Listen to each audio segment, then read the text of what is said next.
If you've been searching the internet looking for information on life insurance, and more specifically using life insurance to invest in real estate, you've probably found that it's difficult to find good information. So much of the information that you find out there is contradictory. You have videos with guys in suits telling you about whole life and products with guarantees, and then you've got other people who know nothing about insurance telling you that you should buy term and invest the difference, that you shouldn't even touch it. And don't even go near the IUL or Index Universal Life argument. Needless to say, there are a lot of holy wars in the life insurance world and just plain other investments against life insurance in general. So as you're doing your research, it's hard to find good information. Again, so much of it is contradictory. Well, you've come to the right place. I've put together this great Life Insurance 101 tutorial to explain how life insurance works, what the cash value represents, what the insurance company does with the cash value, the difference between maximum and minimum overfunded life insurance policies. We'll talk about whole life and how whole life policy works. We'll talk about how universal life policies work, and we'll also talk about index universal life and how they work. The way I'm going to be explaining everything is in the context of using your life insurance policy as a bank. And again, what I call the double play, which is putting your money to work in two places at one time by leveraging the cash value of a maximum overfunded life insurance policy. But everything that you learn here today will be equally applicable to life insurance retirement plans. So you'll want to bookmark this link because I suspect you'll be coming back to it often. Stick around after the intro video and we'll get started.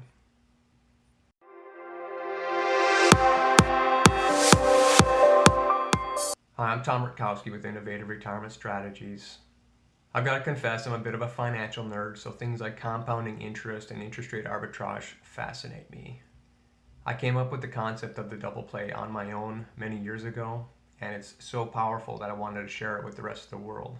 The goal of this channel is to demystify life insurance and give you the tools that you need, without ever talking to a life insurance agent, to get the most efficiently designed policy possible to maximize your wealth accumulation through the use of the double play. I'm going to bust all the myths and misconceptions about life insurance in this video series, and in this video specifically. There's no selling on this channel. I'm assuming that you're here to separate facts and fiction, and I'm here to give you that information that you need. So today we're here to talk about Life Insurance 101. These are the basic fundamentals of life insurance that you need to know in order to understand strategies like private banking, infinite banking, bank on yourself, what I call the double play. So we want to know, what is the cash value of a policy? What does it represent? What is the insurance company doing with the money? How do life insurance policies work? So we're going to talk about whole life, universal life, index universal life. I'm going to explain the differences between them all and how they're alike. And by the time that we're done, you're going to be armed with the knowledge that you need to know to start debunking a lot of the life insurance myths on your own. But I'll still come back and do a video on that topic myself in a few weeks. The rest of the videos in the double play series are going to build off of the information that's here based on these fundamentals that I'm going to talk about in this video. So be sure to bookmark it, and we'll get started in a second. All right, so let's take care of some formalities. Nothing in this presentation constitutes financial or tax advice. And the primary reason for purchasing life insurance is for the death benefit protection. Any other benefit is ancillary. The purpose of this content is simply to show you how to do, or how you can do, what you were already looking for information on while you're doing your search on the internet. All right, so what are the main takeaways from this presentation today? First, I want to take the mystery out of life insurance. At the end of the day, it's a very simple product to understand, and I think once you hear the explanation, it'll make sense. So number two is, I want you to understand that there's really only two main components of a permanent life insurance policy. And then third, I want you to understand what the insurance company is doing with the money that makes up your cash value. Fourth, I want to have you understand the difference between a maximum overfunded policy and a minimum funded policy. That's key to using your policy as a tool for real estate investing. And finally, I want to explain the differences between indexed universal life, whole life, and universal life. So the thing that you need to know about any permanent life insurance policy is that a permanent life insurance policy is going to pay a claim someday. Term insurance is very easy for people to get their arms around. If you buy a 10-year term for $1 million, for example, you know that if you live through that 10-year period, the insurance company is going to keep all the premium, but had you died, they would have paid your beneficiary $1 million. So what's going on in a term policy is essentially that the insurance company is putting money into a pool, enough to pay all of the expected claims, and as people die, all the other, say, 45-year-olds that are in a pool with you, some of them are not going to make it to 46, and the insurance company, that's what they do. They have actuarial tables, and they know how many people are not going to make it from 45 to 46, for example. So all they need to do is set aside enough money to pay all of the expected claims and also keep a little bit of profit for themselves. So the easiest way to understand a permanent life insurance policy is to really step back and put yourself into the position of the insurance company and think about it from their perspective. If I were an insurance company and I were designing a life insurance product, a permanent life insurance product, I would want to design it such that that person is going to save up their own death benefit over the course of their existing lifetime. Otherwise, as that person gets older, the cost of insurance gets more and more expensive. So we want that person to basically save up their own death benefit over the course of their own lifetime. And when we do that, we need to use some very conservative numbers as we do our planning. You'd rather err on the safe side than on the aggressive side. At the same time, you have the risk that the person could step off of a curb and get hit by a bus tomorrow. So the insurance company could have the risk of having to pay out that claim instantly. So how do they account for that risk? Well, again, even me starting up my own private insurance company, I could simply go out and buy a 1-year term on that person from a reinsurance company to cover the risk or the delta between zero, their savings, and the death benefit. So that's really how a life insurance policy does work. The insurance company is designing the premium to be such that the insured or policy owner will save up the death benefit for the insured over the insured's expected lifetime. And to cover that mortality risk, they need to either put enough money in a pool to cover all the expenses, expected claims, or they could simply go out to a reinsurance company and buy a 1-year term policy on that person. And then each year as they put new premium into the policy, they would simply add more to the savings component, and the insurance company would buy another 1-year term policy to cover the person for the next year.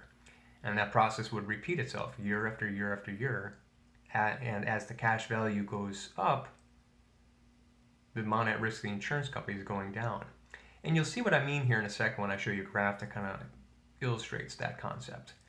But for now, just understand that the insurance company literally is putting money aside from the premium into a savings account. So the policy owner is literally saving up the death benefit for the insured over the insured's expected lifetime. And depending on whether it's a whole life or an index universal life or universal life, the insurance company is either putting money to a pool to pay the expected claims, or they are quite literally going out and buying a 1-year term policy. So the important takeaway here is that the insurance company is literally taking some of the premium dollars and putting it into a savings account so that the policy owner is saving up the death benefit for the insured over the insured's lifetime. And secondly, they are taking money and they are either pooling it to cover the mortality risk or literally going out and buying a 1-year term policy on the life of the insured. So this chart does a great job of illustrating exactly what I was talking about. So what we have here is a minimally funded life insurance policy, which is most whole lives and any guaranteed universal life. It is a minimally funded life insurance policy. So the death benefit in this case is shown by the orange line. That's at the top. That's $1 million in this case. And the blue line represents the cash value of the policy graphed out over time. So that amount is starting at zero and slowly but surely accumulating over the course of the insured's lifetime to the point where it ultimately reaches the death benefit out in the future. So some takeaways from this: where the brackets are on the far left shows you the risk to the insurance company at the policy issue time. So the policy itself has very little savings in it. So if that insured died at that time, the insurance company would be on the hook for almost the full $1 million. But conversely, the center bracket shows that by the time that client reaches approximately 79 years old, the cash value has grown to be about half of the death benefit. So the insurance company is really on the hook only for that latter half of it. And finally, out near age 113, the cash value finally reaches the death benefit and ends up pushing it up even higher. So one important takeaway here is that you can see that the insurance company actually has an incentive to grow the cash value as quickly as possible, because the faster the cash value grows, the quicker the risk in the policy is eliminated. They need to put less money aside to pay the expected claims if there's more cash value. So what is the insurance company doing with the money? Life insurance is a long-term game, so the insurance company doesn't need to do anything risky with the money. So the insurance company goes out and they buy bonds and treasuries, and they buy tons of mortgages from the banks. And their goal is to simply earn interest in nice, safe, secured debt instruments so that over the course of the insured's lifetime, the policy basically saves up enough cash value to pay the claims. So if we get back to the design aspect, if you were the insurance company and you were designing a policy, you would use a worst case interest rate growth assumption in order to do your planning. Because if you think about it, if you call up a life insurance agent and you ask for a quote on $1 million policy, that agent is going to give you the price that represents the lowest possible price, that premium that they need to collect in order to perform on the obligations of that policy, knowing that you need to save up enough money, but knowing that they don't want to charge too much because you might go to a different insurance company to get a quote. So the insurance company's goal is to collect as little premium as possible and give you the most life insurance death benefit for that money. So when the insurance company comes up with that worst case interest rate assumption that they're using, that's what the guaranteed rate is. So the guaranteed rate is not a real number. It's simply the insurance company's worst case planning scenario. They don't ever expect to pay the guaranteed rate because they hope to do better in the market than the guaranteed rate. But they also know that the guaranteed rate is the worst case fallback. Alright, so everything that we've talked about so far has been for a minimally funded life insurance policy. If you're a real estate investor and you want to invest your money in real estate, you want a policy that has as much cash value as possible. So a minimally funded policy just is not the right kind of policy for you. So in this section, we're going to talk about minimum versus maximum funded life insurance policies. A maximum funded life insurance policy is the complete polar opposite of a minimum funded policy. So on a minimum, where the insurance company is trying to collect the least amount of premium possible to perform on the obligations of that policy, the polar opposite extreme of that would be a maximum funded policy where you're paying as much as you legally can for the least amount of death benefit. And you ask yourself, why would you want to do that? Because the cash value of the policy is so powerful from a perspective of a life insurance retirement plan where you're borrowing against the policy's cash value to get tax-free income for retirement, or for these private banking strategies where you're leveraging the cash value of the policy to invest in real estate. So when you're leveraging the policy to invest in real estate, you're putting your money to work in two places at one time. And you want to get as much cash value for your dollar as you can possibly get.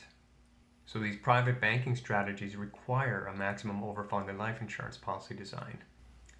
So this graph is actually showing you what the cash value and the death benefit look like in the same manner as what I just showed you with the minimally funded policy. But you can see here that it's not the same straight lines as it is in the other one. So in a maximum overfunded life insurance policy, we're trying to solve for the least amount of death benefit that you can legally get for the amount of premium that you're paying. And these are things that are written into the definition of life insurance, so you don't need to worry about that. That's the insurance company's problem. The death benefit of a life insurance policy is a function of the first year's premium. So however much premium you're paying in that very first year of the policy determines what the death benefit of that policy is going to be. So here you can see that the death benefit looks to be right around $2.5 million, and that's based on $100,000 of premium being paid into a policy for 10 years.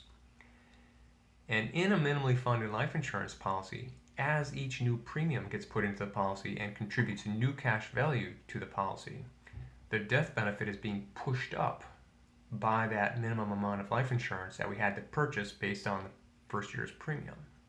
So in this graph, you can see that the death benefits, the orange line, starts at $2.5 million at the beginning, at policy issue, and is pushed up by $2.5 million over the cash value all the way through year 10 of the policy. Now, what's happening at year 10 of the policy? So in a maximum overfunded life insurance policy, we always want to keep as little death benefit as we can because that's where the expense of the policy is. It's in providing that death benefit protection because the insurance company literally has to pay the money to buy a 1-year term policy on you to cover that gap. And in this case, that gap is $2.5 million. And if we kept it there as that client got older, that $2.5 million would become very expensive. And since the client is not putting any additional premium into the policy, it's important that we cut the death benefit to the absolute least amount possible. So in a minute, I'll talk about the differences between whole life and universal life. But for now, just understand that in a whole life policy, we're going to do what's called a reduced paid up at this point. And if there's any term in that policy design, we're going to let that term policy drop off. In future videos, I'll dive a little bit more into detail about what's going on in a whole life policy design. And I'll have an upcoming video on minimum versus maximum funded life insurance policies. So please be sure to check that one out because it'll dive into a lot more detail on this subject. But in a whole life, we're going to drop the term rider if there is one, and we're going to do what's called a reduced paid up. That'll drop the death benefit to the minimum non-MEC. In any universal life insurance policy, including index universal life, we just simply need to make a policy change at that time and reduce the death benefit to the minimum non-MEC. And you'll hear me refer to that fairly often, just as a maximum cash value life insurance policy is also known as a minimum non-MEC death benefit. On this graph, as we continue, you can see that there's this narrow sliver of risk after year 11 of the policy. And that death benefit is being constantly pushed up because the cash value of the policy has to purchase some minimum amount of risk or death benefit protection to keep or maintain the definition of life insurance. But at this point in time, it's important to point out that the cost of the policy, the amount of cash value being consumed to pay for that additional sliver of death benefit protection, is only about 0.25%. So the policy becomes very efficient at this point. So what's the difference between a whole life and a universal life? And for all practical purposes, they're exactly the same under the hood. A whole life might have greater guarantees, but that's more on the marketing side of what the company is offering. Under the hood of the policy, they're functionally the same. The insurance company is still going out and buying basically 1-year term or pooling enough money to pay all the expected claims. Whether you call it mortality risks or whether you call it annual renewable term, it's still the same thing. The mortality costs of the policy represent how much money needs to be spent in order to cover that risk between the cash value and the death benefit. So the true difference of a universal life is just the fact that in a universal life, the costs are unbundled. You can look at the illustration and you can see the cash value and you can see the cost of the insurance protection. Both types of policies function exactly as I described earlier. The insurance company is investing in treasuries and bonds, and they buy lots of mortgages off the banks. So again, all debt investments that are secured by something. It's important to understand that for two identically designed policies, same premium, same client age, same classification, same death benefits, both types of companies are starting off with the exact same resources and they have the exact same liabilities. And there's no reason whatsoever to think that anything is different from the insurance company perspective with regard to what is going on under the hood of that policy. The only thing that's going to separate the two types of policies is which company can do better investing the cash of the policy. Also keep in mind that there aren't whole life and universal life companies. whole life companies also offer universal life products. And companies that specialize in index universal life also offer whole life products. The underlying assets of the insurance company are all still going into the exact same core assets. Again, treasuries, mortgages from the banks, and bonds. And if they're all investing in the same area, you would expect that they're all going to make about the same amount of money. Now, maybe one company will do a little bit better than another just through their bond selection, or maybe they took on more risk than another company. But at the end of the day, the Moody's Corporate Bond Index average is a good proxy for what insurance companies are making on the cash that they're investing. So for the most part, you should see that most whole life companies and universal life companies are all paying about the same amount of money, or crediting the same amount of money to the cash value of the policy. So let's move on to indexed universal life. What's different about that? The only difference in an indexed universal life insurance policy compared to a universal life is just that the insurance company is taking the interest that they earned on the cash value, and instead of crediting it to your cash value as interest, they're taking that money over to the index options markets, and they're using it to buy as much movement in the market as they can get with the money that they have. So they're just hedging with options.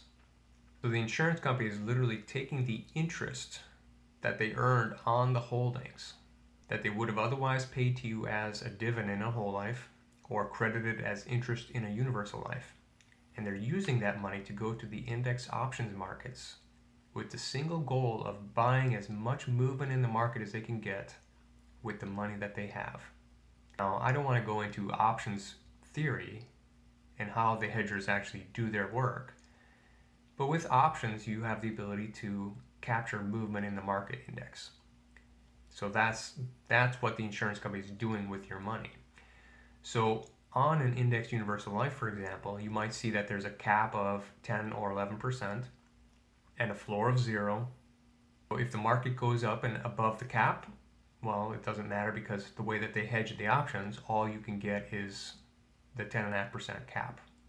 But if the market goes down, the options that they bought simply expire worthless.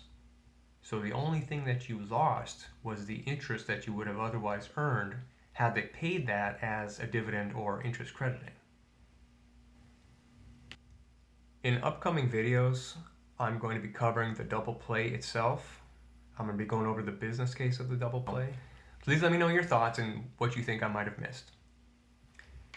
If you're hungry for more information, be sure to look for the Double Play group on Facebook. It's a community of like-minded individuals who are all using their life insurance policies to invest in real estate, or are people who are interested in using life insurance to invest in real estate. Also, be sure to check out my website, innovative-retirement-strategies.com. It's a no fluff zone, so there's no selling there. It's just chock full of content that's valuable and useful for you in figuring out how life insurance policies work, debunking all of the myths and misconceptions about life insurance. And be sure to grab my ebook. This policy design mistake can cost you thousands. And it explains how a simple design mistake that people can easily make, and agents make all the time, can cost you thousands of dollars, and how you can avoid making that mistake. That's available in the store on my website. And with that, we'll wrap things up. Thanks for watching.